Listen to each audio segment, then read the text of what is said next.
amureba mu maso, areba uburyo ari kumurebamo. Edison nawe atamukuraho amaso, ahita amenya ko nyine bashobora kuba bagiye gutandukana kubera ko yacitse intege, yamubonye nyine uburyo yacitse intege, yamubonye ibintu kandi yari azi ko ategereje kumva nyine icyavuye mu bizamini bya leta yari yakoze. Ahita abona ko byanze bikunze amatage yagize ijambo nyine ku buzima bwabo.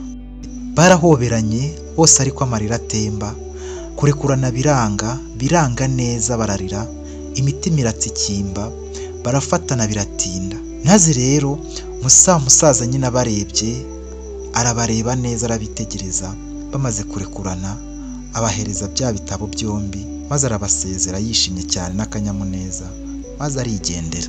Yaramubwiye ati birangoye cyane kandi nyine Dizo birandemerereye umutima wanjye, nk'uko nawe wiyumva niko nanjye niyumva. Gusa urabizi ndagukunda cyane, nagukunze turi bato, ngukunda turi uko tumeze, uko twakuranye, nta kintu kibi nakubonyeho. Ntabwo rero nifuza ko nzigera ntandukana nawe, niyo mpamvu nzagutegereza igihe cyose uzazira, nzaba ngihari kandi uzansanga nkigutegereje. Maze ararusoma ahita asanga handitseho ya magambo. Abonye amagambo yanditseho yahise ahamagara wa musaza ataragera kure, maze amwirukaho aramuhagarika, aramubwira ati mbabarira tujyane kuri izo aderese byibura tuhagere, kuko imyaka 15 sinkeka ko wenda yari yashira. Kubera ko wakoze subscribe ndagusuhuje kandi ngo haye ikaze kuri Yep Media. Niba nawe utarabikora ndagushimiye ko bikoze ubu. Nongeye kugusuhuza kandi ngo haye ikaze nanone kuri Yep Media. Nkaba nongeye kukwifuriza amahirwe n'umugisha aho uherereye hose. Nkaba nongeye kandi kukwifuriza ko Imana yakomeza kukurinda ibyo urimo, ibyo uri gukora, ubuzima ubayemo, ubuzima urimo. Niba urwaye, Imana rwose ikorohereze ugukize. Niba nawe kandi uri muzima, ibyo uri gukora byose Imana ibiguheremo umugisha cyane. Nge rero nitwa Tiyunsanze, umaze kumenyera hano kuri Yep Media tuvuga nyine inkuru zitandukanye ziba zaragiye zibaho mu buzima butandukanye, ariko zikagira ibyo zidusigira nk'amasomo ndetse n'ibyo zitwigisha ku bintu bitandukanye ubuzima tugenda tubamo bwa buri munsi. Aho uherereye rero hose, niba uherereye mu ntara y'Iburasirazuba, uherereye mu ntara y'Amajyepfo, uherereye mu ntara y'Iburengerazuba, mu Majyaruguru cyangwa se mu mujyi wa Kigali, hose nkaba ngusuhuje kandi nguhaye ikaze. Abantu rero bari mu bihugu duturanye birimo Uganda, Tanzania, Kenya, Burundi na Repubulika ya Demokarasi ya Kongo, nabo mbifurije ikaze kandi ndabasuhuje aho muri hose. Imana ikomeze ibarebe neza cyane kandi iborohereze. Abantu bari muri Amerika, bari muri Australia, bari muri Aziya n'abari yewe ku mugabane w'Uburayi, namwe ndongeye kubasuhuza. Nihuse rero uyu munsi inkuru yacu tuyitangirira rwose ahantu hatuje cyane ku mugoroba w'amazi, ahantu ku mazi nyine cyangwa se ku nkombe z'inyanja. Rero ni mu mudugudu muto rwose wo ku nkombe, wari ku nkombe nyine z'amazi nk'uko nabikubwiye. Ni ahantu hakundaga kuba hari ibihu byinshi cyane, habaga umuraba uteye ubwoba cyane kuri izo nkombe z'amazi, amazi magari. Nawe urumva nyine n'amazi adasanzwe akunze kuba nyine arimo ibintu nyine bitandukanye, ariko nyine hari ku mucanga, hari umucanga nyine uhagije ku buryo uwo muraba nyine utabashaga kugera hejuru cyangwa se haruguru aho nyine abantu bari batuye, cyangwa se abantu babaga bari kwishima, bari kugenda basohotse, abantu bamwe na bamwe. Ariko nyine ntago habaga abantu benshi, habaga abantu bake cyane, ndetse hari n'ingo nke cyane, ku buryo nyine hari hitegeye umusozi muremure wari uturaniye n'ayo mazi. Rero ntabwo amazi urumva yarengaga umucanga, amazi ahubwo yakomezaga iyo nyine akagenda akagaruka, ariko atagera nyine aho abantu batuye. Muri ako gace rero habaga nyine abana bato babiri, umwe yari umwana w'umuhungu witwa Edison cyangwa se Edizo, n'undi mwana w'umukobwa witwa Chantal. Ni abana rero bahuye bakiri bato, abana bakuriye nyine aho ku mazi, bakuze nyine mu buto bwabo babonana, ari bo baziranye, ababyeyi babo baturanye. Urumva nyine kwa kundi ukura ufite umuntu muziranye, ufite umuntu nyine mwakuranye, mwareranywe, muva muri bitambambuga. So Edison rero cyangwa se Edizo ndetse na Chantal nabo niko byari bimeze. Bari abana nyine bari bakiri bato, bamenyanye nyine mu bwana bwabo, buri munsi rero mu gitondo bombi bazindukaga bajya gusura amazi, bakagenda bakegera amazi nyine, kumwe imiraba biri kuza ariko yashize nyine imbaraga, bakazenguruka ku nkombe zaho nyine ku mucanga aho bari batuye, bambaye ibirenge nta nkweto bambaye, nyine bambaye ibirenge gusa, badafite nyine ubwenge bwinshi bwo gutekereza ibintu byinshi cyane. Bari mu gihe rero bagaragaraga nyine cyangwa se bari mu gihe cy'imyaka mike cyane, ariko nyine bayikuriramo, bakurira aho ngaho nyine. Buri gihe bagaragaraga birukanka, urumva baga birukanka ku mucanga bishimye, bahuje urugwiro, bahuje umutima, ndetse baruha bakaruhuka, bakita akazuba, bakaryama bareba hejuru, bareba nyine inyenyeri ku mugoroba, bareba akazuba ku manywa, batekereza nyine uko izuba ribisikana n'amasaha nyine kugira ngo umugoroba ugere. Edison rero cyangwa se Edison yabaga yambaye nyine agakabutura n'agashati nyine gatebejemo nk'uko nabikubwiye, urumva n'umwana muto. Naho Chantal we yari akana k'agakobwa nako nyine kabaga kambaye nyine agakanzu gataratse gasa n'iroze, yari yaraguruwe na mama we witwa Venance, ariko nyina we nyine cyangwa mama we yari yaritabye Imana, ntabwo yabagaho. Nuvuga ngo uyu Chantal mama we yari yaritabye Imana akiri muto, akiri umwana muto cyane ufite hafi imyaka umwe n'igice, hafi 2. Urumva yari yaratabarutse hakiri kare, ntabwo yari ahari, yarerwaga na se. Imitima y'aba bana rero yose yateraga kimwe, inkuru zabo iteka zagarukaga nyine ku nzozi zabo za buri munsi, ibyo barota kuzaba byo, nk'uko nyine buri mwana wese akura ameze, cyangwa se nawe unteze amatwi uko wakuze umeze wumva ko hari icyo uzaba. Twese twavuga ko tuzaba abapilote b'indege, abadogiteri n'ibindi. Rero aba nabo bari bafite inzozi zabo, bumva yuko bazabana iteka, bumva yuko igihe cyose bazaba bari kumwe, bumva ko Imana itazigera nyine igira uruhare mu kubatandukanya, mbese nta kintu cyabatandukanya. Bumvaga ko Imana yabihurije kandi ko iteka bazahora bari kumwe. Nyine nawe abana urabazi, uko wabyirutse nawe urabizi. Ubuzima rero bwarakomeje, imyaka nayo nyine yakomeje kwicuma, bamaze nyine igihe bari aho ngaho, bamaze gukura rero.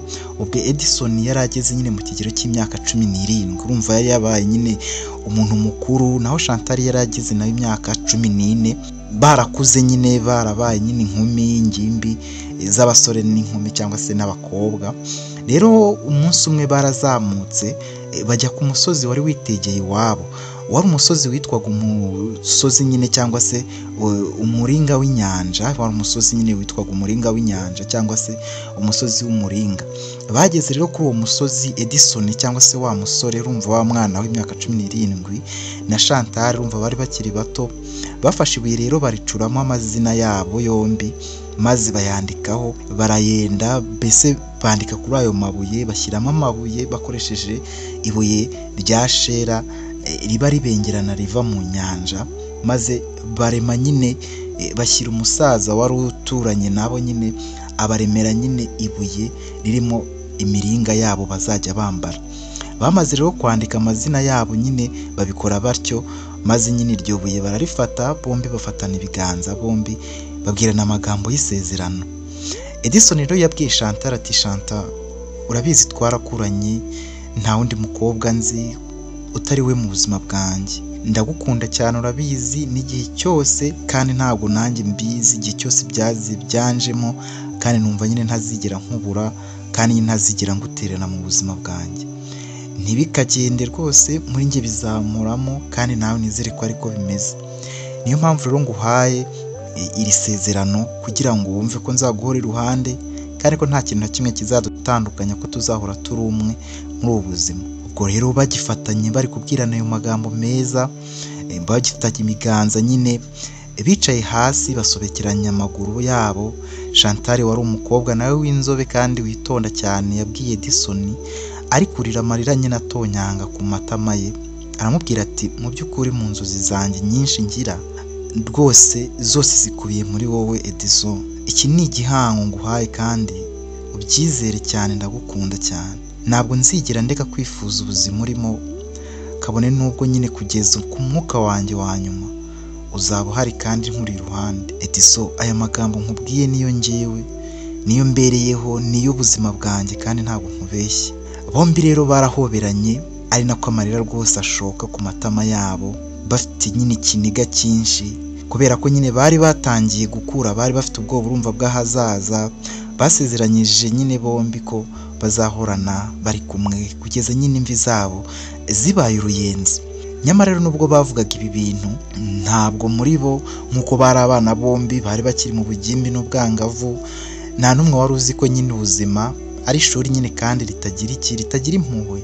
Nta bidasanzwe bari bazi ku buzima, nta kibi bari bazi. Bo bari baziranye, barakuriye aho ku nkombe, ari abana bakuranye bava ku ishuri bakaba bari kumwe bagendana amanywa nijoro, nta wundi muntu bari kumwe.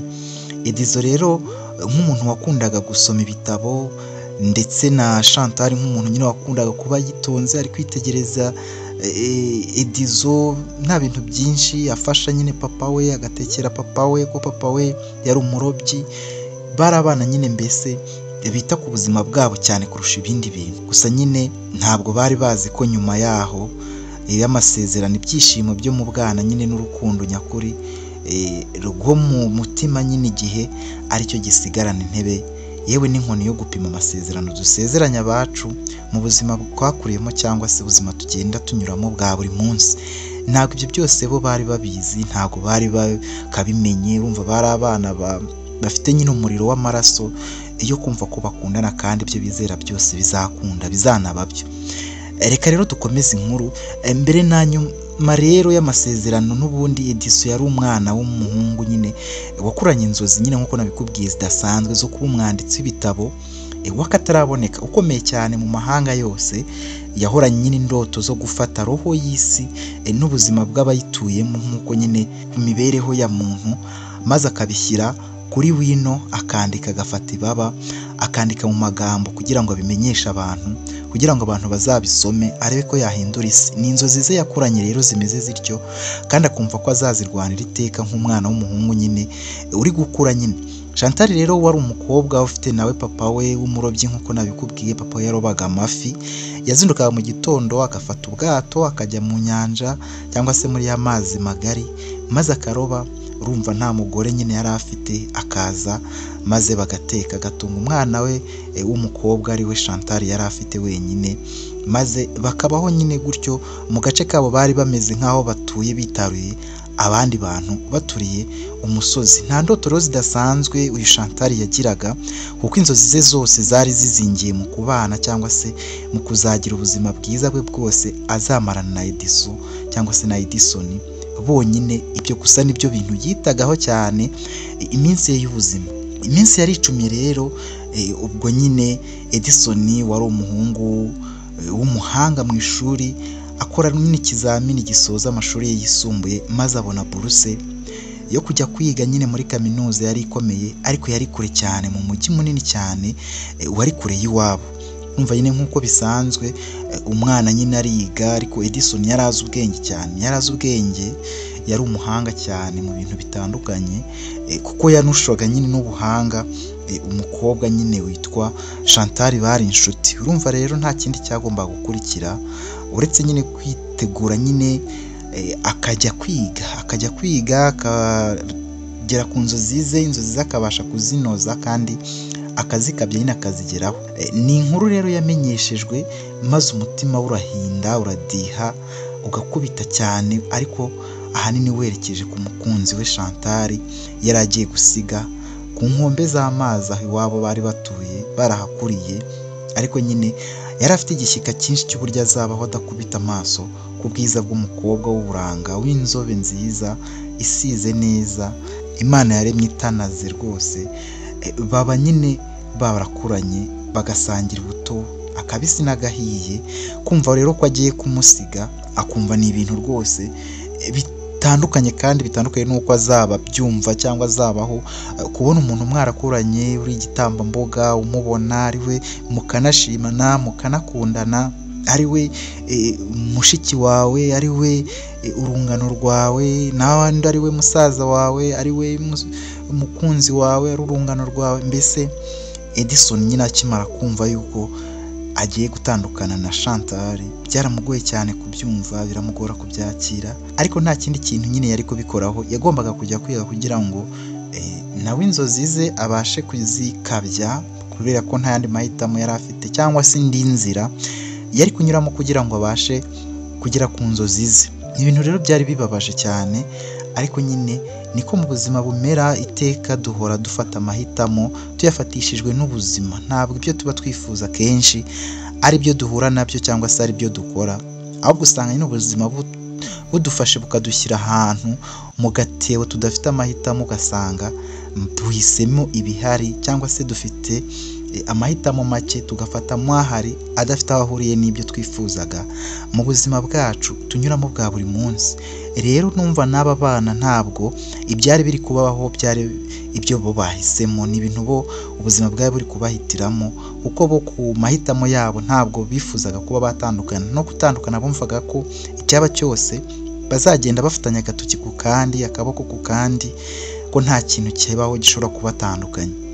Gusa siko nyine byagombaga kugenda.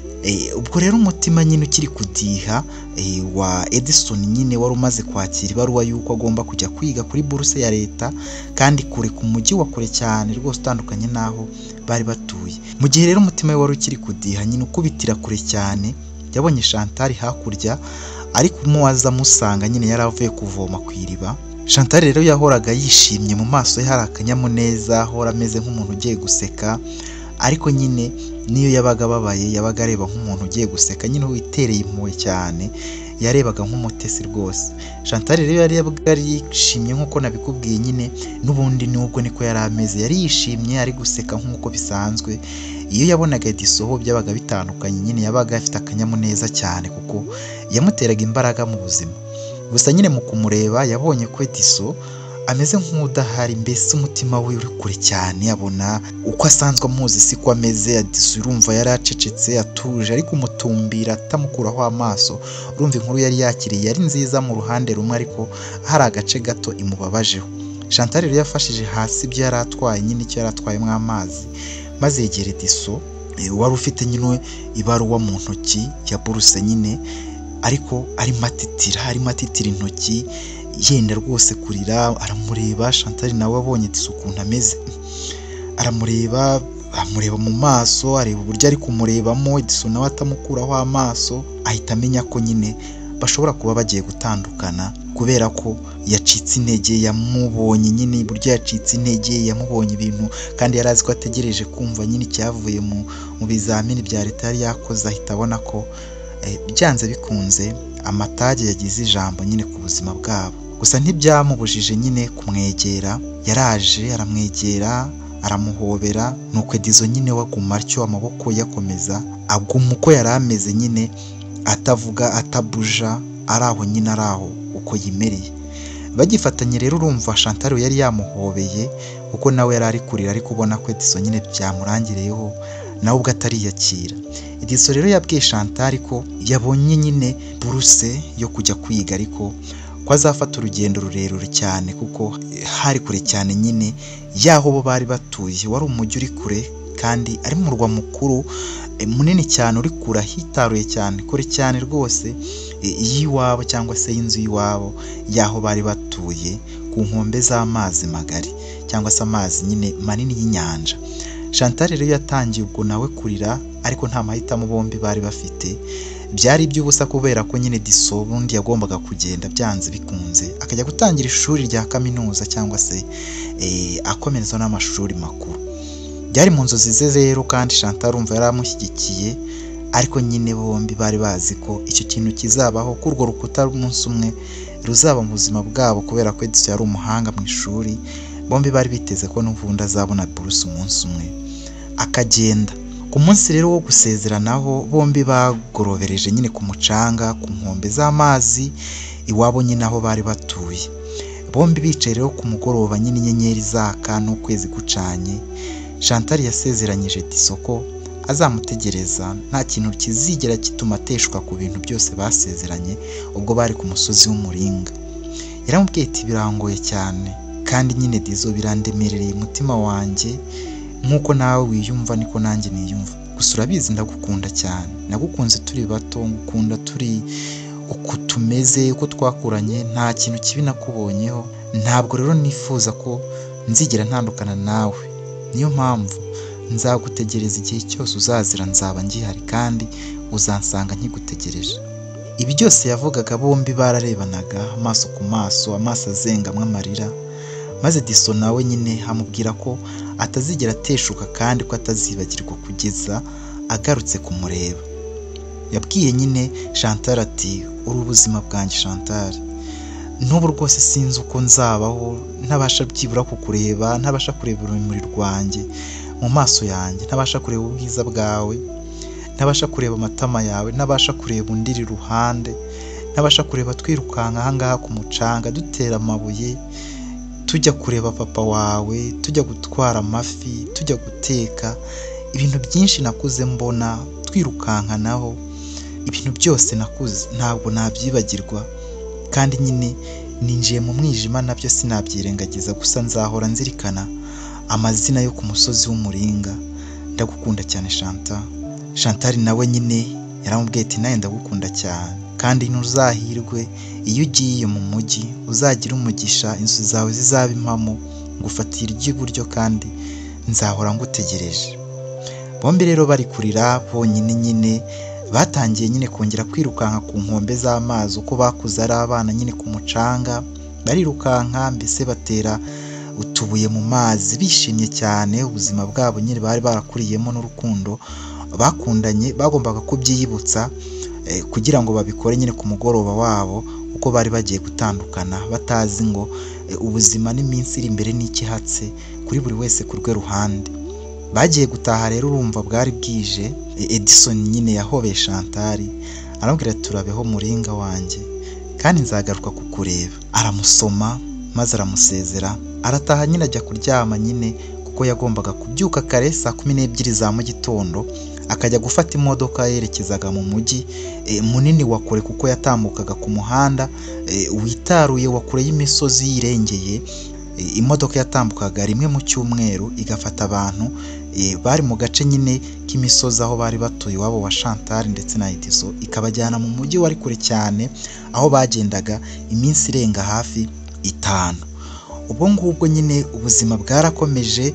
Burya koko ubuzima ngo burazenguruka ntawe umenya aho bwira bugeze cyangwa se uko buri buramuke bimeze. Ubwo Edison rero yageze mu mujyi koko nk'uko nyine byari biteganyijwe na rwa rupapuro rwe. Urumva n'umwana wari uvuye kure cyane ahantu hatazwi, ahantu imodoka yagendaga izenguruka nyine ifata nyine abantu batandukanye kugira ngo baze mu mujyi nyine bagira ibyo bakurikiranamo. Hari umujyi munini cyane w'ubugeni, umujyi nyine ugoye kumenya ngo ibintu biravahe birajyahe utabimenyereye. Yari mushyashya rero, nibwo rero kugenda afite abantu nyine bamwakiriye bo ku ishuri ryaho yari agiye kwiga, ndetse nyine hajya gutangira amasomo ye yamuganishaga ku kuba umwanditsi w'ibitabo nk'uko yakuze nyine nawe ubwe abirota mu nzozi ze, ndetse zari zitangiye kugerwaho imitwe y'intoki ze. Urumva ko kuba yari atangiye kwiga kaminuza, kuba yari atangiye iby'ubwanditsi, kandi yari umuhanga cyane mu by'imivugo, ubusizi, ndetse yewe azi nyine gutaka abantu, azi ubuhanzi butandukanye. Nibyo bintu yari ashoboye kandi nibyo bintu yabashaga gukora iyo abaga ari kuririmbana na Chantal, ari kumuririmbira indirimbo yabo bakundaga kuririmba bari ku mazi ku nyanja, cyangwa se ubwo babaga bagiye ku musozi w'umuringa. Iminsi rero ya mbere yaramuzonze cyane. Diso yaramusonze iramukoroga cyane, dore ko nyine nta kimenyetso na kimwe yari afite uretse agace k'ibuye nyine ricuzemwa ya mazina, izina rye rya Chantal yari yarasize nyine banditse bombi nk'umucuzi yari yabacuriye nyine. Urumva imiringa bombi bari bambaye mu ijosi, umwe wambawe na Chantal undi nawe wambawe na Edison. Iyo rero bari bayambikanye ubwo nyine bari ku nyanja. Iyo rero yarebaga umuringa yabaga yambaye yibukaga nyine inshuti ye Chantal, yibukaga umukunzi we Chantal, umwana bareranywe, kandi akibuka ko yamusize hafi yo kure y'inyanja, atazongera kumubona muri ubwo buzima bwaho hafi mu gihe akiri kwiga. Edison rero yarariraga akihanagura, ntagire umenya ko abana ku gahinda nyine mu bana baganaga, mu bana babanaga aho ngaho mu kigo, kuko yigaga nyine aba mu kigo, ariko ntawamenyaga ngo ese Diso amera ate, ubuzima bwe bumeze bute, cyangwa agahinda ahorana n'akiki. Urumva mu minsi ya mbere byagombaga kumugora kuko byarumvikanaga rwose. ubwo nyine Chantal nawe ubuzima bwaramurambiye buramubihira, kuko nibwo yaratangiye kubaho ubuzima butarimo Edison, butarimo Edizo, atabyuka ajya kumureba iwabo, atabyuka n'agakayi ngo ajye kumureba bajye kwiga. Urumva nyine nawe nibwo bwa mbere yari agiye kubaho ubwo buzima, inshuti ye kuva mu bwana batari kumwe kandi nyine atari hafi no kongera kumubona by'ako kanya. Nibwo rero nawe yatangiye kwambara mu ijosi rya buye ry'umuringa wari ucuzwemo amazina yabo, kandi izina rye nyine ni irya Edison. Gusa yakomeje nawe ubuzima bwe busanzwe nyine akomeza kujya kwiga. Urumva we yari akiri mu mashuri yo hasi nyine, Edison yaramurutaga ku rwego nyine rudasanzwe. Urumva yamushushaga imyaka hafi 3 ishyira 4. Urumva yuko nyine yari mutoya we paraporo na Edison.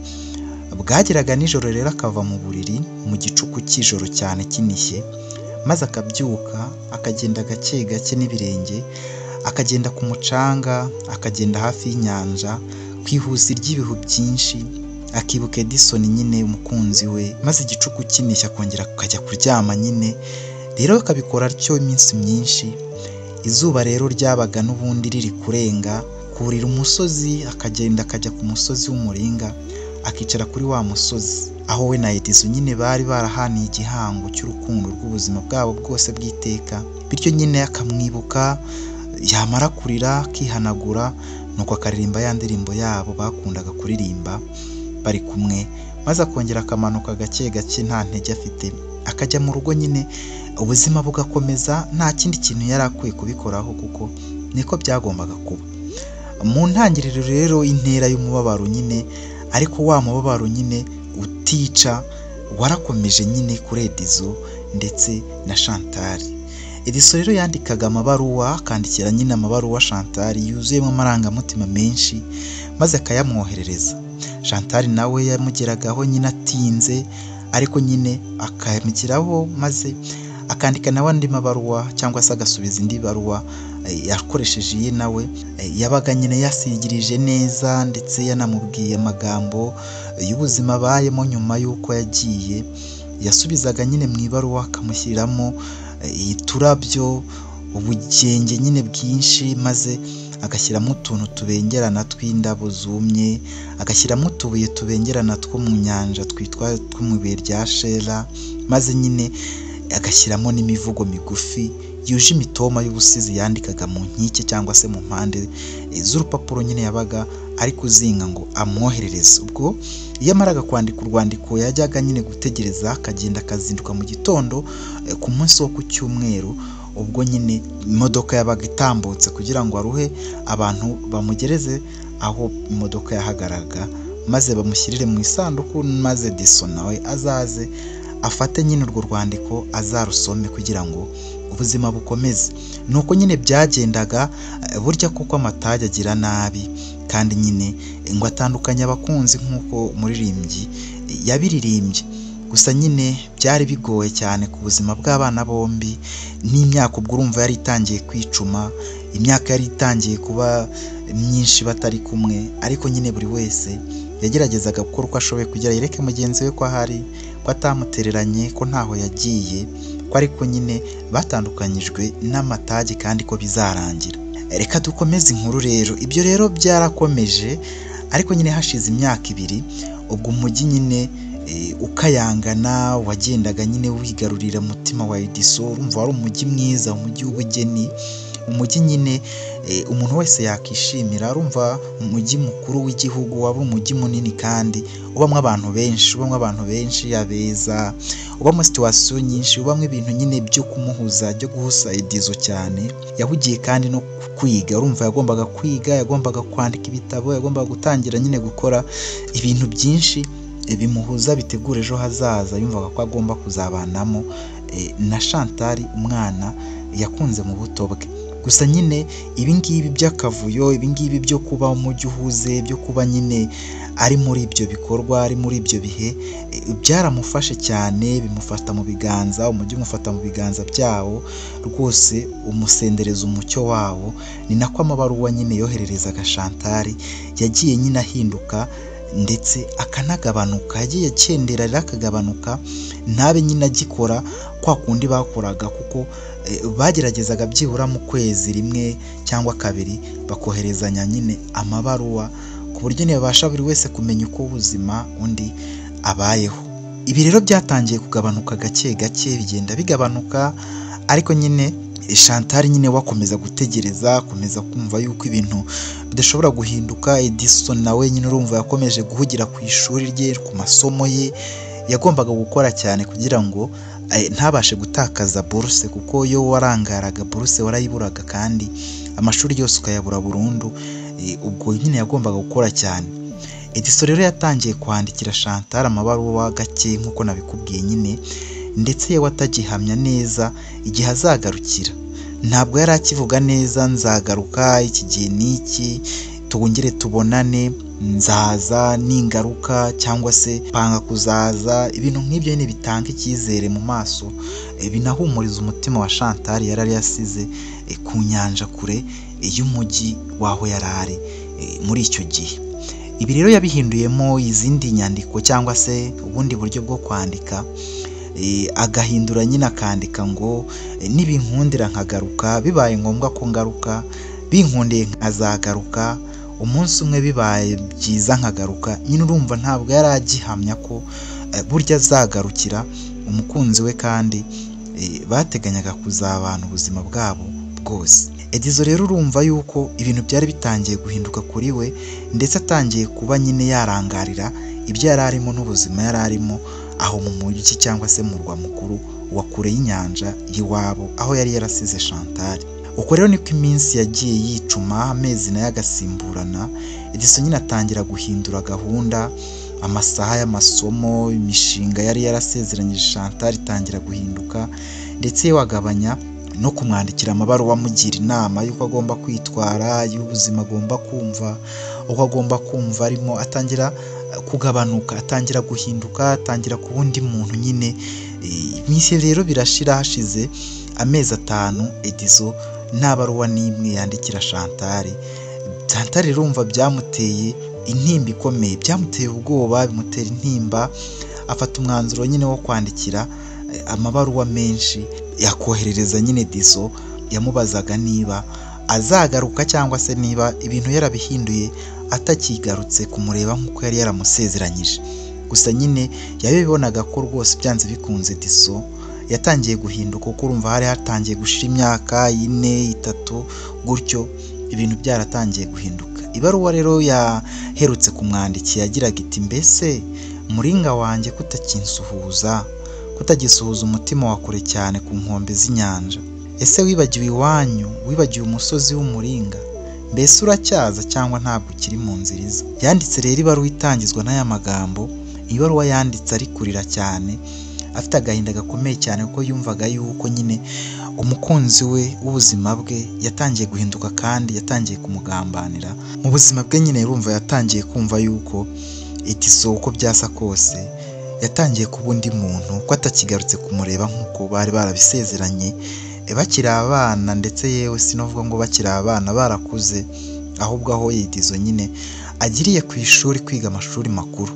Kuri iyi nshuro rero noneho Edison yaricecekeye, amaze kwakira nyine ibaruwa ntabwo yigeze amuvugisha, ntabwo yigeze yandika ibaruwa, ntabwo yasubije nyine ibaruwa yari yohererejwe na Chantal nk'uko byari bisanzwe. Ubundi bwo Chantal yoherezaga ibaruwa ku modoka ikagenda ikamara iminsi, ariko intumwa zikayigeza aho zagombaga kuyigeza, aho bashyiraga amabaruwa mu gasanduku, maze Edison nyine akazaza avuye ku ishuri ku cyumweru, akayifata akareba mu mabaruwa, akayifata akareba aho yanditseho Chantal nyuma, maze akaba ariyo nyine afata akayisoma. Nyine nuko communication yabo yabagaho, nuko itumanaho ryabo, nuko bashyikiranaga.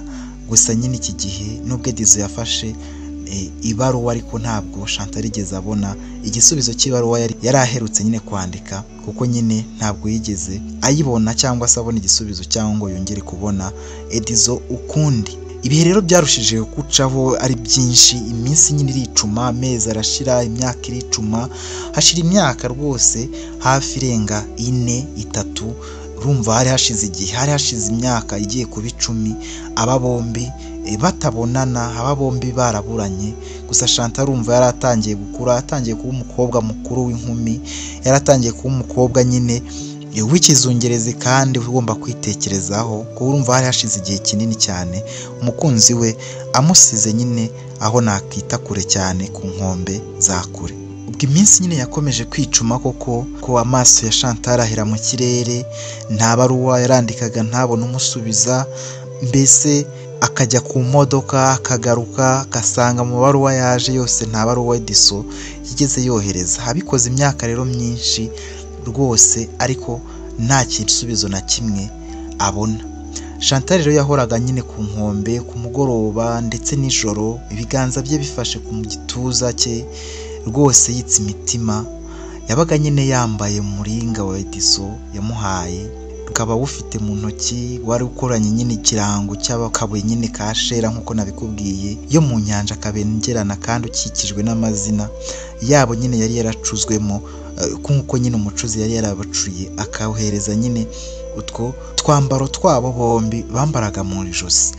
Yararebaga nyine mu kiganza akakuramo akakambura akakareba, akavuga izina Edison mu ijwi rituje, maze akaryumvira mu bivumba, akumva nyine yuko arivuze, ariko akabura amaherezo y'icyo yakora kugira ngo yongere kubona Edison mu mboni ze, cyangwa se yongere kumuca iryera nk'uko yabitekerezaga. Imyaka rero yarashize, indi irataha. Ubwo hashize indi myaka ibiri nta kugaruka kwa Edison, nta kongera kohereza ibaruwa, nta kwakira ibaruwa, nta ruhe na ruhe, nta kumenya ngo ese ubuzima bumeze bute kwa Edison. Ubwo iwabo Chantal hateye nyine ubukonje bukabije cyane n'umuyaga mwinshi cyane uvuye mu nyanja, maze imiraba y'umuhengeri w'inyanja imirase wa Chantal wari usanzwe ari umurobyi, maze arapfa. Se wa Chantal yari umurobyi w'amafi, nuko ubwato bwe bwibiye mu nyanja. Ubwo ibyo biba birangiriye aho, kuko ubwato bwamezwe n'inyanja nyine, amazi aramurengera apfa. Atyo Chantal ategereza umunsi nijoro, amara iminsi 3 ategereje ko ise yambuka, ariko ntiyigera abona yambutse. Ahita abona ko nyine ise amazi yamumiriye mu nyanja, ko baje kubona umurambo we nyuma. Ahita ahebera urwaje ko nyine nta kintu na kimwe kikimuranga n'ubuzima bwe bw'akababaro. Nyine yashyinguye se hafi n'inyanja ku irembo ry'aho bari batuye. Ubwo aba yibagiwe se atyo, amubura nk'uko yari yarabuze nyina we, atari yaranamenye kuko yari yamubuze afite imyaka hafi 2 gusa. Mu by'ukuri rero Chantal wari umaze nyine kuba umukobwa mukuru, nkumi yuzuye, urabyumva neza ko nta muryango n'umwe yari asigaranye, kuko nyine na mama we yari yaritabye Imana nyine icyo gihe kera Chantal akiri mutoya. Nta kintu rwose yari asigaranye na kimwe cyari kumubuza cyangwa se kikamukumbuza gusigara aho ngaho rwose. Nk'uko kuhaba rero byamwibutsaga ibintu byinshi, cyane cyane byamubyariraga amarira adashira y'amateka y'ibihe byashize yamaze aho ngaho. Byatumye nyine ahindura ibintu byose, ahindura imitekerereze, maze afata icyemezo kidasanzwe. Nibwo rero mu ijoro rimwe, ubwo papa we nyine yari amaze amezi 3 yitabye Imana, Chantal yapakiye igikapu cye kimwe yagiraga nyine, afata nyine igitabo Edison yari yaramwoherereje. Rumwe yari yamwandikiye igitabo, arakimutura, arakimwoherereza nyine. Maze rero mu rukerera azinduka nawe ajya gufata bisi, ajya gufata nyine imodoka yerekeza mu mujyi wa kure cyane w'iwabo, agiye gushakisha umuringa w'ubuzima bwe, ari we nyine mwana bareranywe bakuze bakundana, ari we Edison. Ubwo urabyumva nyine ko mu rwego rwo gutegereza imodoka yagombaga guhubura cyane, cyangwa se kubyuka mu rukerera saa 12, kuko nibwo imodoka yabaga itambutse mu misozi ahari umuhanda, hari no kureho iwabo gato, ko yagendaga kilometero n'igice avuye mu misozi y'iwabo ku nkombe kugira ngo agere ahantu imodoka yahagararaga. Ubwo nyine yari afite urupapuro yanditseho impamvu 3 zari zitumye ava iwabo, agasiga nyine buri kimwe, nubwo nta wari usigaye, ariko akagenda nyine akajya gushakisha Edison. Ubwo nyine yaritegereje, ategereza imodoka yagombaga nyine guhaguruka. Urumva izo saha nakubwiye, ari gusoma rero kuri urwo rupapuro hari handitseho ngo Edison, mvuye mu rugo kugira ngo nkore ibi bintu 3 byonyine, nibyo binzanye, nibyo binjyanye, nibyo binkuye ahangaha, kuko utakinyitayeho, kutakinyitaho, kutakinyandikira, ndagukumbuye kandi imyaka ishize ari myinshi cyane. Mvuye mu rugo kugira ngo ngushakishe, nicyo kintu cya mbere, kugira ngo nkubabarire ndetse no kugira ngo nkubaze impamvu wanditse njyenyine.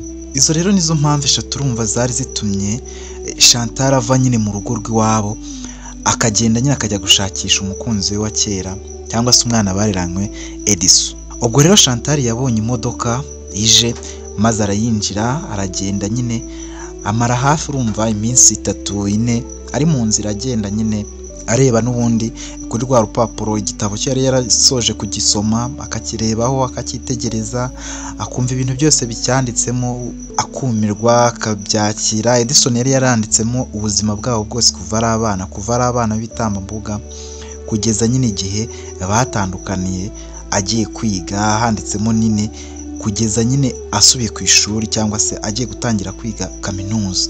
Ibi buzima bwose rero Chantal yarabusomaga akabureba akabwiga akabisoma ibintu byose birimo, maze nyine akongera agashyira igitabo cye ku mutima nyine agakomeza urugendo. Ni urugendo rero rwabaye rurerure cyane atarazi ko nyine bizamara icyo gihe, kubera yuko nibwo bwa mbere yari agiye muri uwo mujyi munini. Nk'umuntu rero utaruzi ahantu na hamwe yaje, utaruzi Ruhena, utazi ngo ndava he ndajya he, ntabwo yari azi ngo yabaza nde, ntabwo yari azi, nta kindi kintu yari gukora. Mbese yaragiye rero maze ageze mu mujyi munini yicaraho imodoka nyine zahagararaga, ahamagara umwanya munini cyane n'amasaha menshi cyane ategereje ko wenda yabona Edison yatambuka cyangwa aje kumufata, nubwo atari mugize ikintu na kimwe amubwira, ariko muri we yumvaga ko ubwo kubera imitima yabo n'ubundi yakubitiraga kimwe cyangwa se yateraga hamwe, yumvaga ko Edison yahanyura wenda akamufata bakajyana bakaba bongeye kubonana. Gusa hari hashize imyaka myinshi bombi batabonana.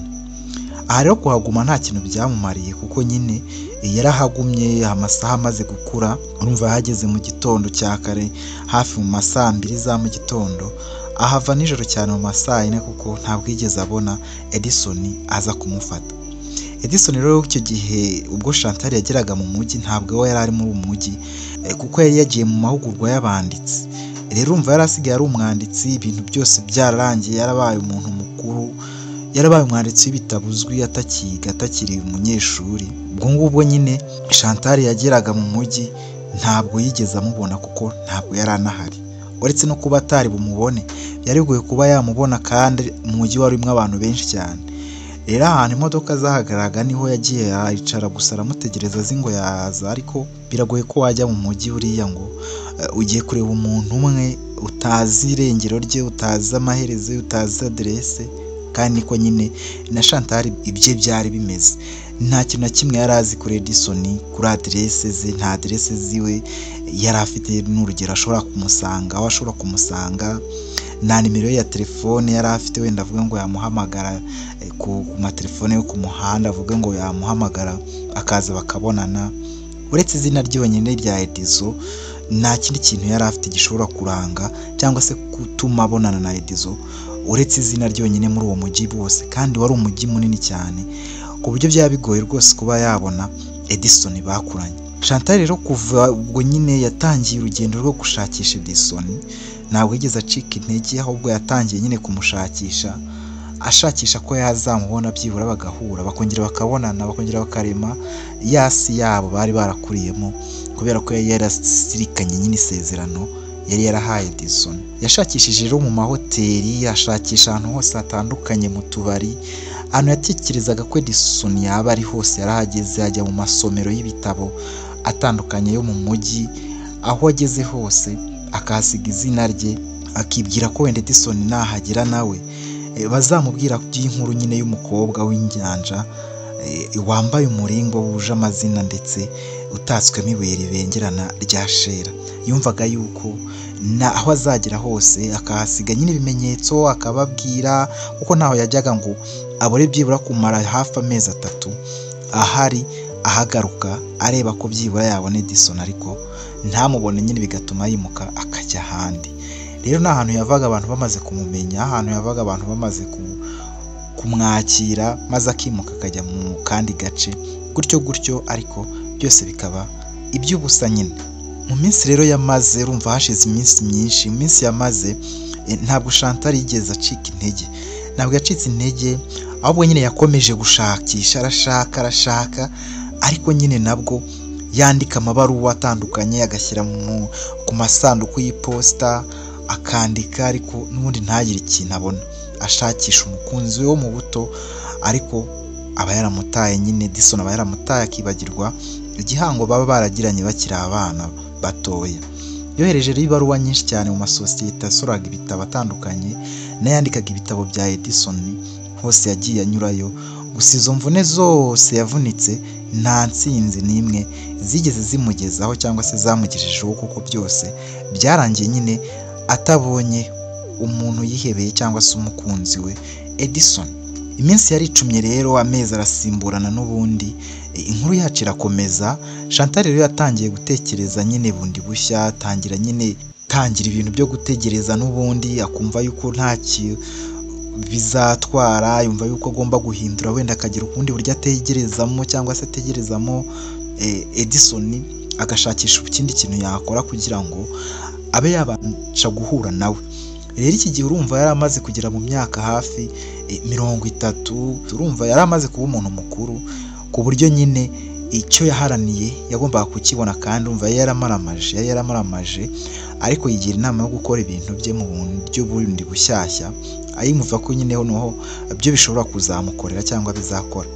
Yafashe umwanzuro wo kujya buri cyumweru, ku munsi wo ku cyumweru nyine mu minsi 7, akagaruka hahandi kuri ya sitasiyo aho imodoka nyine imwe yatwaraga abantu ibakura nyine hirya no hino ikabajyana mu duce dutandukanye, ibakuye mu gace k'iwabo n'ahandi hirya kure cyane y'umujyi mu gihugu cyabo, aho yaparikaga, kuko nyine yabaga yizeye kuko byagenda kose umunsi umwe Edison azahanyura maze akamubona, bakongera bakabonana nk'uko yabyifuje kuva kera. Ubwo imvura yaragwaga, yicaye aho ngaho ikamunyagira, ikamusanga aho ngaho nyine, ariko Chantal ntahave akihangana.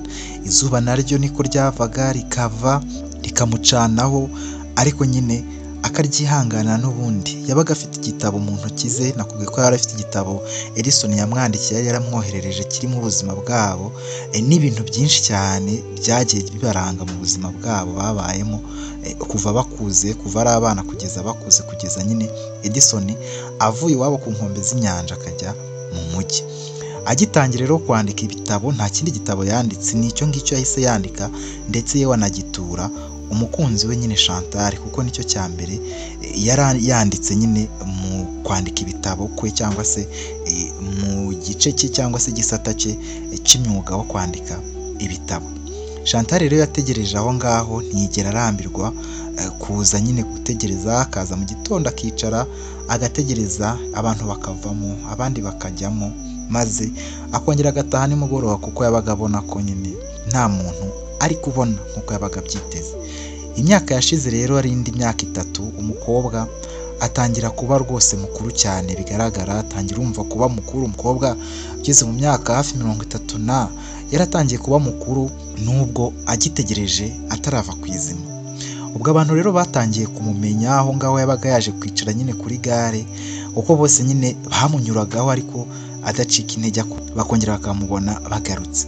Abantu rero muri izo nzira no muri ako gace nyine batangiye nyine kumutazira amazina atandukanye, yaho yategererezaga nyine batangiye kumuhimba amazina, bakamwita umukobwa w'umuringa, abandi bakamwita umukobwa wa Shera yo mu nyanja, nyine bakamwita utuzina nyine tw'ibintu byamugaragaragaho cyane cyane n'igitabo, n'izina ry'igitabo ry'umuringa wanjye, n'ubundi kuko igitabo cyo cyitwaga, nabyo batangiye kujya babimwita, kuko yabaga yicaye aho ari gusoma igitabo ategereje kubona ko yabona Edison avuye mu modoka, cyangwa se aje kwinjira mu modoka ngo wenda abe yajya kumurebayo, ko yahoraga yizera ko Edison azasubira kumureba cyangwa azagaruka nk'uko bari barabisezeranye. Ubwo iminsi yaricumye rero, amezi nayo arisimburanya cyangwa se arasimburana. Ubwo kera kabaye, Edison yasubiye iwabo, asubiyeyo nyine urumva bagarutse ku ivuko, aho yari asize nyine, yari yarasize umukunzi we mu buzima bwe, yaragarutse rero kumureba. Hari hashize imyaka rero myinshi, urumva hashize imyaka myinshi cyane irenga 14, yaragiye yaraburiwe irengero. Urumva Chantal yaramutegereje, yaramubuze, uzi ko yagiye hafi bagifite Chantal agifite imyaka 15 16, yari imyaka myinshi cyane. Chantal yari amaze gukura cyane nawe, urumva yuko yari umuntu mukuru nawe, ibintu bimaze kuba umurengera, yari maze kuba umurengera, kandi nyine nta kindi kintu yari gukora uretse nyine kumva yuko agomba gutegereza. Rero Edison yumvaga yuko nasubira yazamusangayo, ariko yaribeshyaga, ntabwo Chantal rwose yari agihari, uzi nawe ibintu byari byaramubayeho. Ubwo rero mu kuhagera nyine yabajije abantu amakuru, abaza nyine amakuru ya Chantal, ubwo yari ari kumushaka iwabo, nyine abaza abaturanyi, abaza iwabo, bose baramubwira ati Chantal amaze imyaka rwose yaravuye ahangaha, yaragiye, kuko yagiye gushakisha nyine umukunzi we, yagiye kugushakisha avuga ko nyine ngo wamuretse wenyine. Bityo rero yavuye ahangaha arazinga. Papa we dore yitabye Imana, buriya niho arashyinguye, bajya kumwereka aho papa bamushyinguye wa Chantal, ararira nyine ku gituro cya se cyangwa se cya sebukwe, ariko nyine arihanagura. Yasanze nyine umukunzi we yaragiye kandi ntawe kumubonera yari agifite. Imyaka yari icumye rero, Edison urumva yabaye nk'uwo nyine isi yikaragiyeho, yari yarabaye nyine umuntu mukuru, urumva kandi w'umukire, yari yarakize, yarafite amafaranga menshi. Umutima we rero waradishye cyane, umutima waradishye, umwishyuza nyine isezerano yari yarasezeranyije Chantal ubwo bari ku musozi w'umuringa. Kandi nyine yamara nawe ubwe yari yaracyambaye nyine wa muringa Chantal yahoraga nyine yambaye mu ijosi, ko bombi bari bayifite kandi isa iriho amazina yabo. Yari imiringa itamirijeho inyuguti zicuze mu mazina yabo bombi. Maze rero umutima wa Edison waratakambye cyane, uratsikimba, gusa mu kiniga cyinshi ntacyo cyo gukora nyine yari agifite. Kandi urumva uretse gufata nyine inzira akajya gushakisha Chantal iyo kure mu mujyi, nta kindi kintu nawe cyagisigaye yashobora gukora kitari icyo ngicyo, kuko ubuzima ntabwo yari kububamo nawe atari kumwe na Chantal. Yakunze ubuzima bwe bwose. Ubwo ngubwo ubuzima bwarakomeje. Edison nyine yafashe umwanzuro nyine wo gutaha nyine akava mu rugo.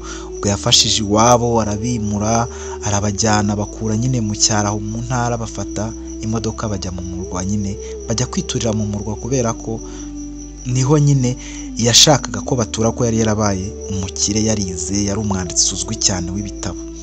Edison rero yageze mu murwa, yashakishije Chantal n'ubundi nawe, ariko nyine byose urumva yabiterwaga n'umutima wamukomangaga, kubera isezerano yari yarishe ry'umukobwa w'ubuzima bwe bwose, kuko nyine yari yarasimbuje nyine amashuri no gushakisha ubuzima n'ubukire.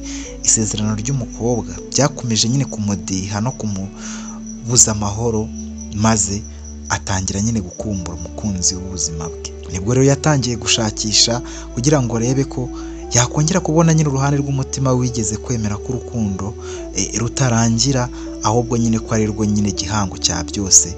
Gusa nawe ubwe Edison yaribeshyaga. Edison rero akimara gutangira gushakisha nyine Chantal, yatangiye kubona ibimenyetso bitandukanye, aho yagiye azenguruka abaza nyine atwaye igitabo, yerekana n'umuringa yabaga yambaye.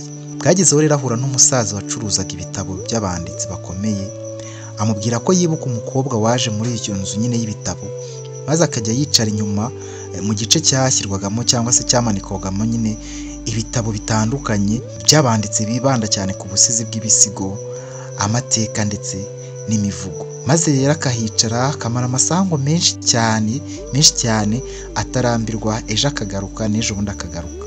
Gusa uwo musaza yaramubwiye ati rwose nta kindi nibuka kuri uwo mukobwa uretse ko yazaga nyine akahamara umwanya yicaye, gusa hageze igihe nyine ntiyongera kugaruka, sinongera kumubona, ntabwo nongeye kumubona ukundi, hashize imyaka. Ubwo Edison nyine yacitse intege, ariko ntiyacika intege zo gushakisha, akomeza ashakisha nyine, ajya mu mahoteli.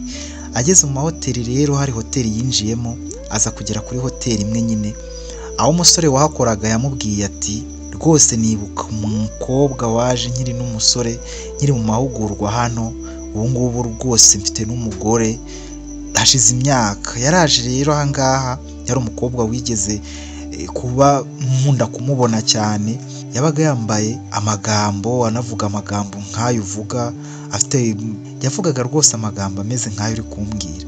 Yari afite n'igitabo nk'icyo ufite, ariko amubwira ko icyo yibuka we ari uko uwo mukobwa nyine yari umukobwa mwiza, ndetse n'umuringa yari yambaye mu ijosi ko wari mwiza ukoranye ibuye ribengerana rya shera yo mu nyanja. Ambwira ko yari yanditseho amazina ariko atabashije kumenya neza nyine nk'uko nayo yanditseho nawe atari kuyamenya, gusa ko ruko byasaga, gusa ko hashize igihe kinini atongeye kubona uwo mukobwa kuko bwageze igihe ntiyongera kuhagaruka kuri iyo hoteli. Ubwo nyine iminsi yari icumye, Edison nawe si ugukataza, yarakomeje gushakisha nyine, nyamara ntabwo yigeze abona Chantal nk'uko yabyifuzaga. Ubwo iminsi yari icumye ariko nyine amezi arasimburana, ubuzima buranakomeza. Umunsi umwe w'ikirere kimeze nabi cyane, Edison yinjiye ahantu imodoka zivuye mu bice bitandukanye nyine zahagararaga kera cyane, mbese icyo wakita nka gare y'imodoka ariko nyine itagikoreshwa, yatawe cyangwa se itagikoreshwa, urimo imodoka zishaje nyine itagikoreshwa. Mbese hari muri imodoka zashaje cyane zitakigira ibirahure, zitakigira amatara yaramenaguritse ndetse n'amarangi yazo urumva yarasibamye, kumwe imodoka ibishaje nawe urabyumva barayiparitse nyine. Nuko rero ahasanga umusaza umwe, umusaza yahasanze rero yaramubonye, umusaza aramwitegereza cyane, areba ibitabo umugabo afite maze aramumenya. Nuko rero yari afite igitabo gisa n'icyo Chantal yahoranye, yambaye n'umuringa mu ijosi. Uwo musaza rero yaramwitegereje cyane maze aramubwira ati tumva wa mugabo we, urumva nyine Diso yari amaze gukura, yari amaze kuba umuntu mukuru, yari amaze kugira imyaka myinshi cyane, imyaka 40 irenga. Hari umukobwa wazaga ahangaha buri cyumweru kandi akahava ku cyumweru n'ubundi, kuko aribwo imodoka yazanaga abantu ikajyana abandi mu bice bya kure cyane y'umujyi. Ubwo arakomeza aramubwira ati umukobwa utaragira gukwasa yavugaga ko ategereje umwanditsi w'ibitabo wamusezeranyije ko azamugarukira. Yicaraga kuri iriya ntebe hariya ureba, yamazeho rwose igihe kinini cyane. Iriya ntebe ubona yamezeho ibyatsi, yitwazaga igitabo cye nk'icyo ufite rwose kandi yarakihasize, ariko nyine nukibona urahasanga nyine impapuro zacyo zarashaje cyane rwose, zarangiritse. Imvura yaramunyagiraga igahita, izuba rikamurengeraho, ariko akihangana akagaruka. Gusa hashize imyaka myinshi tutongeye kumubona uwo mukobwa mwiza. Ubwo nyine Edison yarakebutse cyane, yumvise amagambo nyine uwo musaza ari kumubwira, areba ko ku ntebe ari kumwereka amutungiraho agatoki yari intebe ishaje cyane, yari hirya cyane, ariko nyine arahegera cyane, agenda gake gake kugira ngo arebe ko ibintu umusaza ari kumubwira ari byo koko. Ahageze rero yabonye nyine igitabo cyashaje cyane, cyanangiritse ku rwego rwo hejuru, nyine cyatabaguritse rwose, kirambitse ku ntebe cyarafatanye n'intebe. Edison rero yicaye hasi ku ntebe nyine aca bugufi, agikozeho kubera gusaza cyane, amapaje yacyo atangira kuguruka atatana nyine nk'imyaka yazimye. Ubwo rero mu ijwi rityuzuye ikiniga, Edison yabajije umusaza ati none se ari hehe ubu ngubu, namukura he? Babarira umbwira ahantu namukura ubu ngubu, kuko nkeneye kumubona cyane kurusha ibindi bintu byose.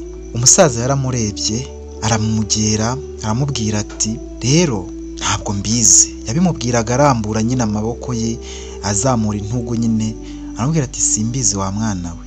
Umunsi umwe yaretse kuza kugera ahangaha, ntitwongera rwose kumubona.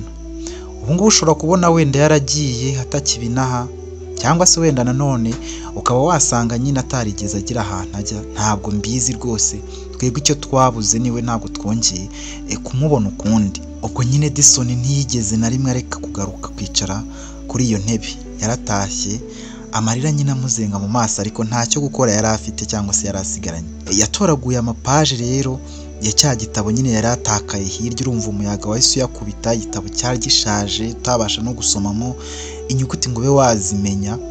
Maze nyine arongera arayaterateranya, aragenda arayafata, arayegeranya ayabashaga nyine gufatika, maze nyine arayafata aragitwara. Ubwo urumva nawe nyine yabaga afite cya gitabo n'ubundi kimeze nka kiriya nyine yari asanze yari gishaje, ariko we yabaga afite igishyashya, yari afite igishyashya nyine, ariko n'ubundi ari cya gitabo cy'umuringa wanjye, cyangwa se gifite izina ryitwa umuringa wanjye, aricyo nyine ari indi kopi yacyo, ariko yo idashaje nk'iyo yari iya Chantal. Kurumva yari yatwereje Chantal mu myaka myinshi yari ishize. Ubwo rero amaze kuvaho, kuva icyo gihe buri cyumweru ku munsi wo ku cyumweru nanone yatangiye kujya yicara ku ntebe ya gare ya modoka nyine aho bari barayimuriye, aho yari isigaye nyine igeze abantu ikanahabakura bavuye mu mujyi n'abavuye mu ntara mu cyaro nyine babaga bageze mu mujyi. Buri gihe ku cyumweru rero yaraje nyine akajya kumaka hicara mu gitondo akareba abantu bavamo n'abajyamo. Abandi bamubonaga nyine cyangwa se abantu bamubonaga buri gihe yicaye ku ntebe barebaga ibitabo afite, bakabona afite ibitabo bibiri, igishaje cyacitsemo amapaji menshi gishaje cyane kinasa nabi, ndetse bakareba n'ikindi gitabo afite kizima gusa byari ibitabo bimwe nyine ko byari ibitabo bisa kandi byitwa umuringa wanjye. Gusa igitabo cya Chantal cyurumva cyari cyarashaje cyaracitseho n'amapaji y'igihu cy'inyuma, urumva ko cyari gishaje cyane, ntabwo wari gupfa kumenya ko hari aho gihuriye n'icyo gishyashya Edison yabaga afite. Edison rero yanyuzagamo agasoma igitabo cye cyane mu ijwi riranguruye cyane, akavuga amagambo akomeye yari akirimo kugira ngo yumve ko mu bantu bari gutambuka aho ngaho byibura Chantal ashobora kuzahanyura umunsi umwe akaba yamwumva ari kuvuga arangurura ijwi rirenga, kuko yari abizi neza ko Chantal azi buri jambo ryose ryanditse mu gitabo yari yaranditse cy'umuringa wanjye. Bityo rero yavugaga cyane arangurura, agasoma igitabo cyaranguruye yicaye aho ngaho ku ntebe yo kuri gare kugira ngo yumve ko ijwi rye nyine ryakumvikana. Iyo yabikoraga rero akabona nta Chantal uje, akareba neza nta muntu uje umusanganira, yicaraga bucece gusa agatuza akarira mu kiniga gikomeye cyane agatsikimba, umutima wamushinjaga ibyaha byinshi cyane n'uburyo yitaye ku bintu agahemukira urukundo rwe, ndetse agatatira igihango yari yarahize n'umukobwa we bari baranywanye cyangwa se umukobwa w'inshuti ye bakuranye, urukundo rwe rw'ubuzima bwe. Yitegerezaga rero abava mu modoka, akitegereza abinjira mu modoka byonyine gusa ntamubonemo, bigatuma areba hasi amarira agatonyanga ku butaka, ariko nyine agahaguruka akagenda mu mugoroba. Yanditse igitabo rero cya kabiri, urumva yatangiye kwandika igitabo cya kabiri aho atangiriye nyine kuza aho ngaho atangira kwandika. Yari umwanditsi ukomeye unazwi mu gihugu, mu mujyi nyine yarazwi cyane, ariko ntabwo wari kumenya ngo ninde kuko n'amazina ye yari yarahinduye cyane cyane kubera ko yari yarabaye umuntu ukomeye, ariko amazina yarabaye menshi. Irya Edison arifite ariko ritavugwa, atari ryo rinavugwa cyane. Yanyuzagamo rero akajya kureba n'ubundi kuri ya modoka, akajya kwicara hahandi, ariko nabwo atangira kwandika igitabo cyari verisiyo ya kabiri kuri icyo yari yarahaye Chantal nk'impano cy'umuringa wanjye. Mbese ni icyitwaga umuringa wanjye kabiri. Ubwo ngubwo kucyandika yaracyanditse, ariko acyandika hafi paji 100, ariko ntiyigeze na rimwe agisoza kuko byaramunaniye. Nuvuga ngo rero cyari igitabo gishakisha cyangwa se kivuga ku buzima bwa nyuma y'uko atandukanye cyangwa se avuye aho yari yarakundaniye cyangwa se iwabo, atandukaniye nyine n'umukunzi we Chantal.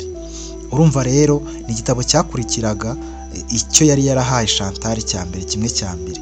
Yageze aho rero yagombaga kwandikamo aho yagombaga kugaruka ku buzima bwe na Chantal mu gihe bari bwongere kubonana, cyangwa se ari bwongere kubona agarutse mu buzima bwe, yari bugaruke kumureba bakongera bakabonana. Niyo ntego yari y'icyo gitabo cy'umuringa wanjye kabiri. Ariko ageze aho nyine yagombaga gusubirayo, ageze aho yagombaga kujya kureba Chantal, hose ahagerayo ajya kumureba, byose arabyandika, ariko ageze aho ko batabonanye. Ubwo ni kuri uwo munsi nyine, muri iyo minsi yari arimo, muri iyo myaka yari arimo yaramubuze. Urumva nta mwanzuro w'igitabo wari uhari, yabuze icyo handika, ahubwo igitabo aba gisubitse gutyo kuko nta kintu cyari gihari yari gushyira mu gitabo. Nta Chantal wigeze agaruka ngo amubone babonane, ibyo yari bushyiremo yarabibuze nyine. Igitabo nacyo kidindira gityo kuko nta mwanzuro cyari gifite. Ubwo imyaka nyine yashize ari myinshi, iri 2, urumva hari hashize imyaka myinshi, yashize indi myaka 2 Edison ataraca iryera Chantal, ariko nanone ataracika intege. Umusatsi we watangiye guhinduka, intege nke ziza kuzamuka, atangira gucika intege, ariko nyine uko byagendaga kose ntiyarekaga gutegereza ngo arebe ko azigera abona Chantal. Ubwo umunsi umwe ubwo umugore wasukuraga nyine ya gare yashaje, bari gukuramo impapuro n'ibindi byinshi by'ibikoresho bishaje nyine byagombaga kujyanwa nyine ku cyicaro cy'umujyi bigatwikwa. Byinshi muri ayo madokima zari impapuro zazanwaga aho ngaho ku iyo posita ariko ntizisomwe zigasubizwayo, ndetse n'ibindi byaranga abakozi biranga ingendo, hari amarishive, ibyo wakita arishive byinshi, ariko nyine bagombaga kubifata bakajya kubitwika, cyane cyane bakabikura mu nzira, kuko iyo gare nyine aho bagombaga kubijugunya nyine hakubakwa ibindi bikorwa by'ibanze by'umujyi, kuko nyine ntabwo yari ikiri gare ya bisi cyangwa se y'imodoka. Umugore rero yabonye nyine ibyo yari atwaye, hari ibaruwa yamanutse igwa hasi mu byo yari ari gupakira ngo bijye kumenwa cyangwa se bijye kujugunywa cyangwa se bijye gutwikwa nyine birimburwe. Hari ibaruwa yatakaye hasi, ariko wa musaza aba ari kumureba. Yari umusaza nyine wabaga ari aho ngaho kuri iyo gare, kuko kera yakoze nyine ari umuntu nyine uhakora n'ubundi nawe. Rero we ntiyari yaravuyeho ko yari ayishinzwe nyine kugira ngo bazategereze igihe bazakorera imirimo yayo mishyashya y'imishinga yari ihateganyirijwe. Yari ashinzwe yo gucunga nyine icyo cyanya cy'iyo gare cyangwa se aho hantu hatawe. Ubwo ngubwo rero abonye uwo mugore afunguye ibaruwa, abona atangiye nyine no kuyisoma, ariko yari itarigeze ifungurwa, yari bari gifunze itarigeze ifungurwa na rimwe. Maze rero abonye wa mugore ukuntu ari kureba nyine n'uburyo ameze nk'uri gusoma ibintu bitangaje, wa musaza yaraje yegera wa mugore amubwira ati, urwo rwandiko ni iki ko mbona utangaye cyane? Umugore aramubwira ati, ndabona ari ibaruwa rwose itarafunguwe na rimwe, yuzuyemo urukundo ndetse yuzuyemo n'agahinda kenshi. Ubwo umusaza aramubwira ati, reka turebe. Umusaza yarasomye, asoma nyine urwandiko, asoma ibaruwa, rwari rwanditseho amagambo make cyane, ariko nyine rwari rumaze imyaka myinshi. Ayo magambo yari yanditseho rero yagiraga ati, Edison, naje kugushaka, niyo mpamvu ya mbere yanzanye, ndetse naratunguye cyane. Gusa indi mpamvu yari ukuguha imbabazi, kandi nguhaye imbabazi, ndaziguhaye rwose. Nituramuka tutongeye kubonana, rwose nyamuneka ujye wibuka umusozi w'umuringa, ntuzanyibagirwe kandi ntuzanyibukire mu marira gusa ngo ujye unyibukurire, ahubwo uzanyibukire mu rumuri rw'inyenyeri, ndetse yewe n'urumuri rw'ukwezi, ndetse yewe uzanyibukire ku zuba ryarasaga mu gitondo, kandi uzanyibuke unyibukira kuri urwo rumuri rw'ibyo byose bitangaje byavaga hejuru rukaza hasi rukajya ku nyanja, ndetse rukatujya hejuru aho twabaga turi ku mucanga wo ku nkombe z'inyanja y'iwacu. Nubona uru rwandiko rwose uzansanga ku musozi. Hari handitseho nyine kuri uwo musozi hariho aderese z'ahantu nyine yari yaragiye. Nihashira imyaka 15 ngutegereje utarahansanga, nzahava kuko uzaba utarabonye uru rwandiko. Ibyo uzabyibuke, kandi uzabyibuka iteka ryose. N'uwawe witeka, kandi bikaba ibyiteka cyane, umuringa wawe Chantal. Ubwo ngubwo aderese yari iriho aho, na aderese ya kure, ariko yari mu mujyi, ariko umujyi wari munini cyane, ariko ari aderese ya kure cyane. Rero wa musaza yahise yaka uwo mugore urwandiko amaze kubona ibintu byanditseho, maze ajya kureba aho wa mugabo Edison.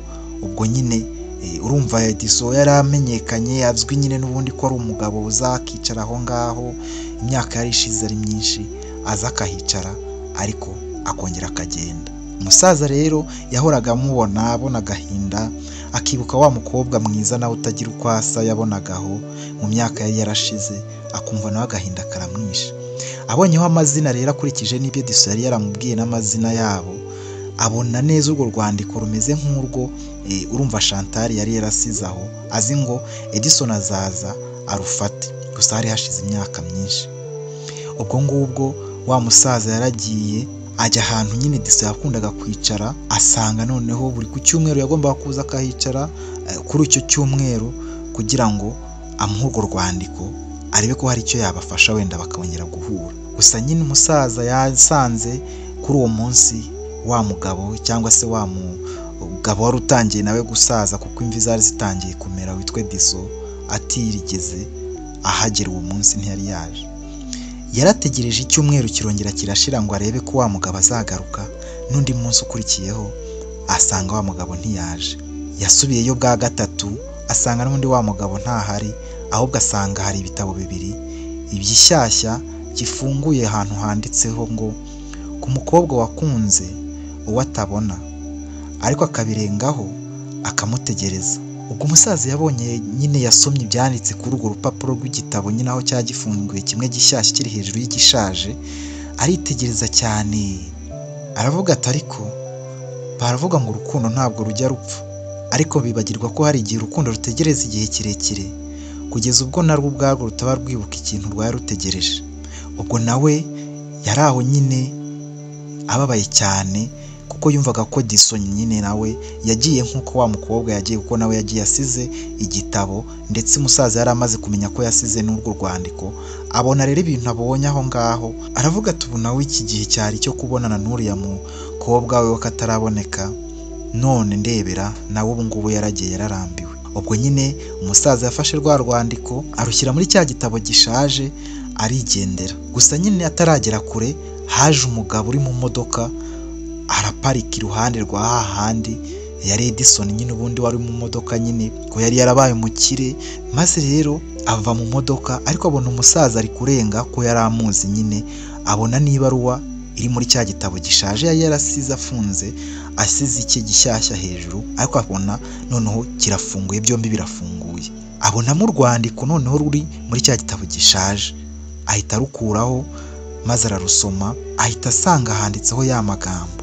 Abonye amagambo yanditseho yahise ahamagara wa musaza ataragera kure, maze amwirukaho aramuhagarika, aramubwira ati mbabarira tujyane kuri izi aderesi byibura tuhagere, kuko imyaka 15 sinkeka ko wenda yari yashira. Ubwo ngubwo baragiye amushyira mu modoka, baragenda, urumva bari bari muri wa mujyi, maze baragenda.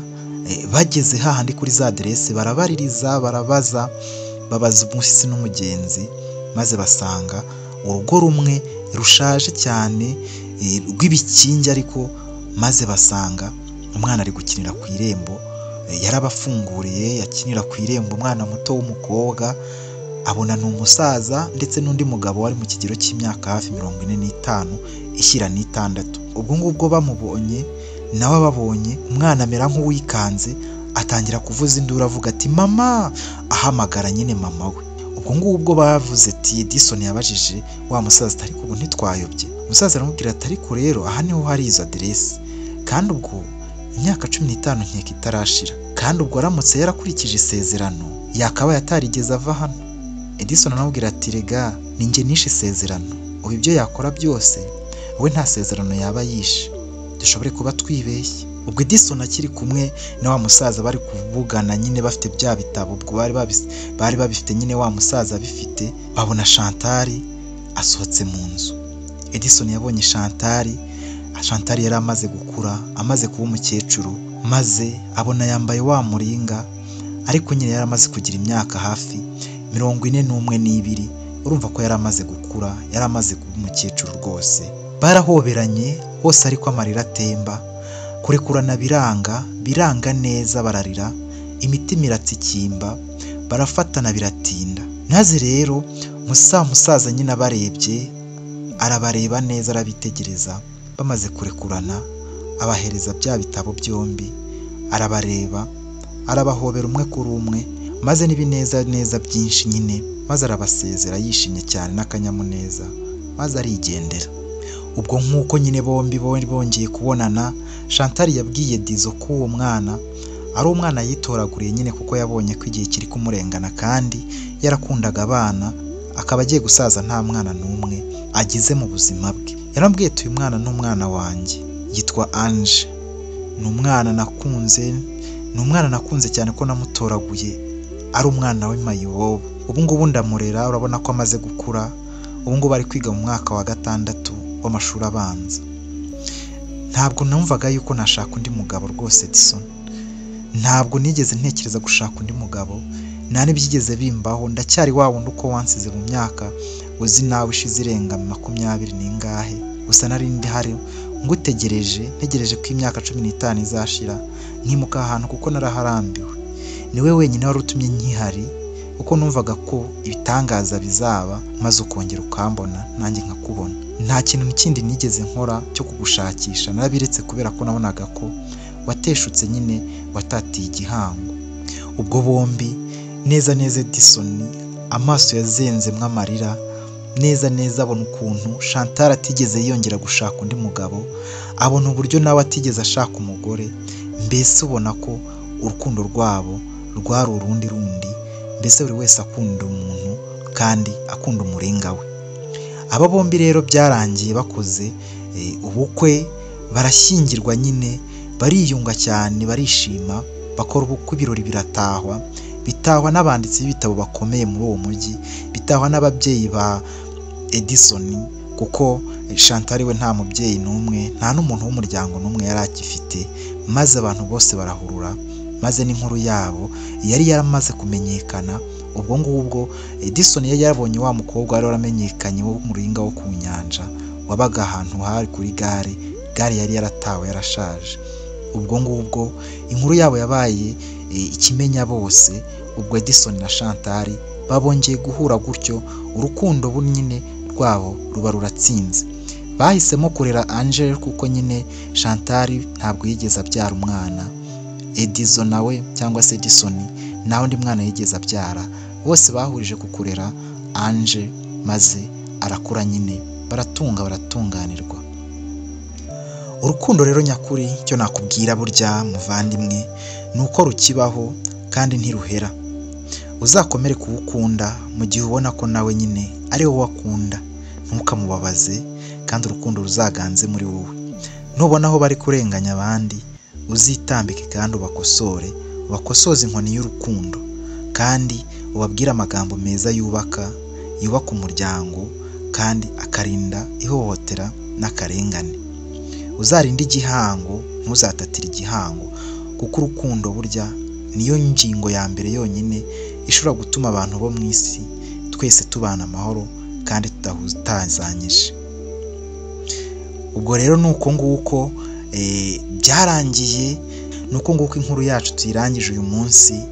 Nkaba mbashimiye kandi nongera ko bifuriza amahoro no kwihangana bitewe n'iminsi turimo y'icyunamo cyo kwibuka Jenoside yakorewe Abatutsi mu 1994 hano mu Rwanda. Rero aho uri hose wihangane kandi ukomere, ibyakubayeho byakabaye bigukomeze kandi urukundo ruganze muri wowe. Nitwa Tinsanze rero, ndagusezeye kandi nyine nkwifurije amahirwe masa. Ngushimiye ko wakanze subscribe kandi share, utere comment kuri iyi nkuru y'uyu munsi, kandi nyine mbifurije amahirwe abarwayi mukire, abadafite akazi mukabone, abafite nabyo bakora mugiremo umugisha, abacuruza munguke, Imana ibaha umugisha, iborohereze, mukunda Imana n'abantu. Ciao ciao, naho ubutaha, bye bye. Kubera ko wakoze subscribe ndagushimiye, kandi nawe ikanze ubu urakoze cyane. Iki ni ikiganiro The Facts cya Yep Media, nyine nitwa Tinsanze. Ciao ciao, nakagaruka.